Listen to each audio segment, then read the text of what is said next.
শিক্ষক শিক্ষয়িত্ৰী অভিভাৱক অভিভাৱিকা মোৰ সহপাঠীৰ লগতে সমূহ কৰ্মচাৰীবৃন্দ আজি 20 জুন আৰু আজি কলাবাৰৰ মৃত্যু তিথি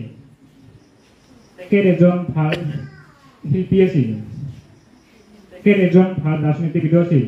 যোৱা 20 বছৰমান ধৰি অসমৰ মানুহৰ মাজত একতাৰ অভাৱ তাৎপৰ্য্যক্ৰমে বৃদ্ধি পাই আহিছে এনে সময়ত অসমৰ মহান ব্যক্তিসকলে বৃহৎ অসমীয়া জাতি গঠনৰ বাবে আগবঢ়োৱা বৰঙণিৰ বিষয়ে আলোচনা কৰাৰ অধিক প্ৰয়োজন হৈ পৰিছে তেওঁ দুৰ্দান্ত দেশপ্ৰেমী আছিল তেওঁৰ মতে অসমীয়া জনজাতিসকলক বাদ দি অসমীয়া জাতি হ'ব নোৱাৰে তেওঁ 1947 চনৰ পৰা 1968 চনলৈকে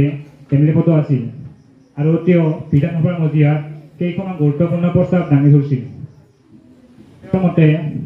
অসমত যিমানবিলাক খাল বিল পিটুনি আছে এইবিলাক সংৰক্ষণৰ ব্যৱস্থা কৰিব লাগে তেওঁৰ মতে